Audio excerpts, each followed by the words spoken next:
Om Swastiastu. Assalamualaikum warahmatullahi wabarakatuh. Shalom, Namo Buddhaya. Salam sejahtera bagi kita semua. Perkenalkan, saya Eka Andriasa Sasawajaya dengan NIM 23095114040 dari Fakultas Kedokteran Hewan Universitas Udayana. Pada kesempatan kali ini saya ingin menjelaskan mengenai materi bakteri Salmonellosis pada ayam. Baik, dimulai dari latar belakang. Salmonellosis merupakan penyakit infeksi yang disebabkan oleh bakteri Salmonella. Penyakit ini tidak hanya menyerang manusia tetapi juga berbagai jenis hewan termasuk unggas seperti ayam. Bakteri Salmonella dapat menginfeksi berbagai organ tubuh ayam, menyebabkan berbagai gejala klinis yang dapat berakibat fatal. Selain berdampak pada industri unggas, Salmonellosis juga merupakan ancaman serius bagi kesehatan masyarakat. Konsumsi daging ayam atau telur yang terkontaminasi Salmonella dapat menyebabkan penyakit pada manusia, terutama pada kelompok rentan seperti anak-anak, orang tua, dan individu dengan sistem kekebalan tubuh yang kurang. Lanjut, di sini mengapa ayam rentan terhadap salmonellosis? Karena yang pertama yaitu kepadatan populasi yang tinggi, di mana pada peternakan modern ayam dipelihara dalam jumlah yang sangat besar dan padat. Kondisi ini memudahkan penyebaran penyakit dari satu individu ke individu lain. Yang kedua yaitu stres, di mana kondisi stres akibat kepadatan populasi, perubahan suhu, atau perubahan pakan dapat menurunkan daya tahan tubuh ayam sehingga lebih mudah terinfeksi. Yang ketiga yaitu kontaminasi lingkungan, di mana kandang yang kotor, peralatan yang tidak bersih, dan kehadiran vektor penyakit seperti lalat dan tikus dapat menjadi sumber kontaminasi bakteri Salmonella. Sini ada contoh kasus di mana daging ayam yang diduga menjadi wabah Salmonella di 7 negara di Eropa. Menurut ECDC, yaitu Pusat Pencegahan dan Pengendalian Penyakit Eropa, yang melakukan penyelidikan terkait wabah tersebut pada hari Rabu 30 November tahun 2022 mengumumkan jika olahan ayam segar maupun siap saji memiliki potensi sebagai sarana penularan penyakit. Berdasarkan wawancara kasus dari Finlandia dan Inggris, produk ayam siap saji atau RTI dan atau daging ayam segar seperti yang digunakan dalam roti isi dan bungkus kemungkinan besar merupakan sarana penularan, kata ECDC yang dimuat dalam Xinhua. Dari hasil wawancara tersebut dengan Otoritas Keamanan Pangan di Finlandia, ECDC menyebut perusahaan ayam siap saji di Estonia dicurigai menjadi sumber penularan. Nah, kita lanjut pada tahapan infeksi, di mana proses tahapan infeksi ini dimulai dari yang pertama yaitu kolonisasi usus. Tahap pertama dalam infeksi salmonellosis adalah kolonisasi pada mukosa usus halus. Bakteri Salmonella menempel pada sel epitel kolumner dan berinteraksi dengan sel-sel di sekitarnya, termasuk sel-sel dari Peyer's payer, yang merupakan bagian dari sistem imun pada usus. Interaksi ini memicu kemotaksis sel fagosit seperti heterofil dan makrofag yang berusaha mengendalikan bakteri patogen. Selanjutnya, infeksi dan multiplikasi. Setelah kolonisasi, Salmonella melakukan invasi ke jaringan di luar saluran pencernaan. Bakteri ini kemudian dapat berlipat ganda dalam jaringan sistem retikul endotelial seperti hati dan limpa. Proses ini dapat menyebabkan bakteremia, yaitu keberadaan bakteri dalam aliran darah, yang berpotensi mengakibatkan tingkat kematian yang tinggi pada ayam. Lanjut ke penyebaran sistemik.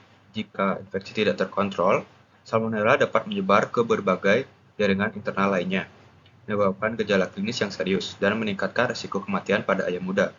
Penyebaran ini seringkali disertai dengan gejala gastrointestinal seperti diare, demam, dan kram perut.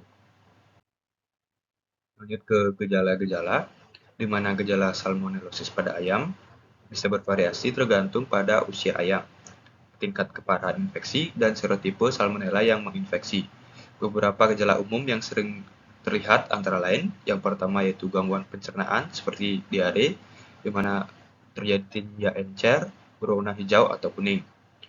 Yang kedua itu konstipasi, yang ketiga nafsu makan menurun atau hilang, yang keempat gejala sistemik seperti lesu dan lelah, bulu kusam dan berdiri, jengger dan pial pucat, demam, dan nyeri sendi. Gejala lainnya yaitu pembekakan sendi, kelumpuhan, dan kematian mendadak. Kita lanjut pada permasalahan, di mana permasalahan yang sering terjadi yaitu yang pertama yaitu kematian massal, di mana terutama pada ayam pedaging atau broiler memiliki sistem kekebalan tubuh yang masih berkembang dan lebih rentan terhadap infeksi. Ketika terinfeksi salmonella, sistem kekebalan mereka seringkali kewalahan sehingga menyebabkan kematian mendadak dalam jumlah besar. Yang kedua yaitu penurunan daya tahan tubuh, di mana infeksi salmonella dapat menyebabkan penurunan daya tahan tubuh ayam sehingga mereka lebih mudah terserang penyakit sekunder. Yang ketiga yaitu kerusakan organ, di mana salmonella dapat menyebabkan kerusakan pada berbagai organ tubuh seperti hati, limpa, dan usus yang berujung pada kematian. Selanjutnya yaitu penurunan produksi, di mana penurunan produksi telur pada ayam bertelur yang terinfeksi seringkali mengalami penurunan produksi telur, baik dari segi jumlah maupun kualitas telur. Yang kedua itu pertumbuhan yang terhambat, di mana ayam broiler yang terinfeksi akan mengalami pertumbuhan yang lebih lambat dibandingkan ayam yang sehat. Yang ketiga itu kualitas daging yang menurun, di mana daging ayam yang berasal dari ayam yang terinfeksi salmonella seringkali memiliki kualitas yang lebih rendah, seperti tekstur yang kurang baik dan kandungan air yang lebih tinggi. Pada produk unggas, kontaminasi terjadi dalam berbagai hal. Yang pertama yaitu kontaminasi silang, di mana salmonella dapat dengan mudah mencemari peralatan, lingkungan kandang, dan produk unggas lainnya melalui kontak langsung dengan ayam yang terinfeksi atau fesesnya. Yang kedua yaitu ancaman kesehatan bagi konsumen, di mana konsumsi daging ayam atau telur yang terkontaminasi salmonella dapat menyebabkan penyakit pada manusia, terutama pada kelompok rentan seperti anak-anak, orang tua, dan individu yang sistem kekebalan tubuh lemah.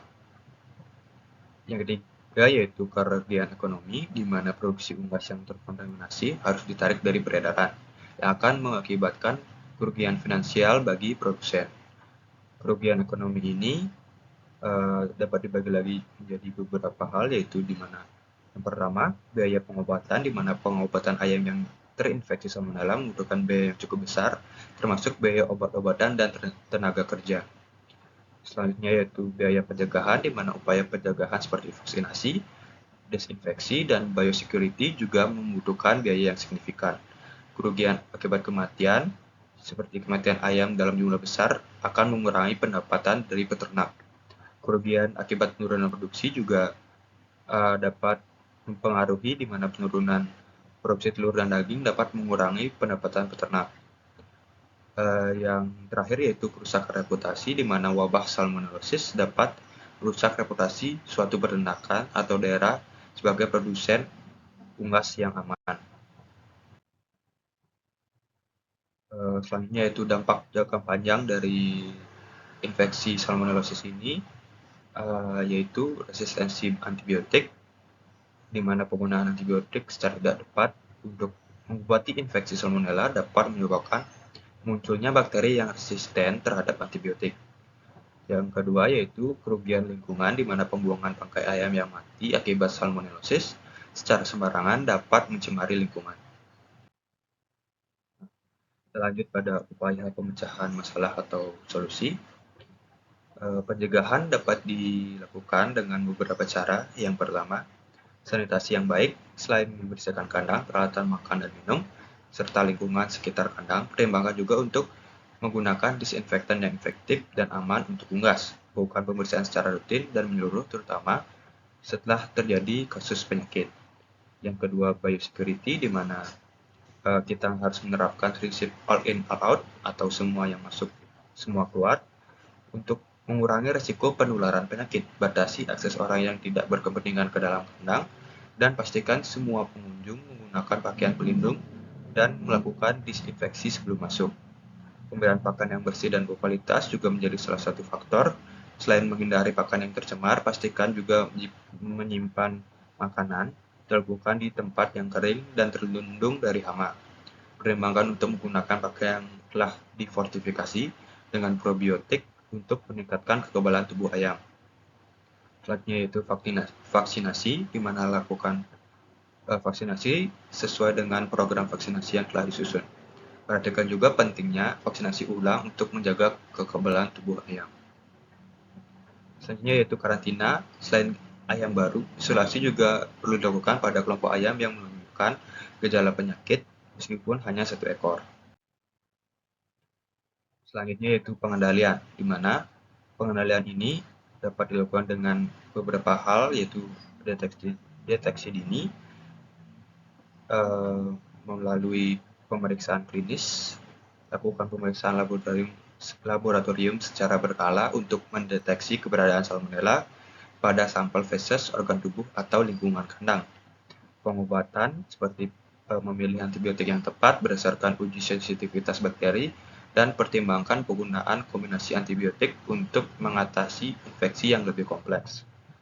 Selanjutnya yaitu eliminasi sumber penularan, di mana selain hewan pengerat dan serangga, perhatikan juga sumber penularan lainnya seperti air yang terkontaminasi, peralatan yang tidak bersih, dan pekerja yang tidak menjaga kebersihan. Lakukan pengendalian hama secara teratur.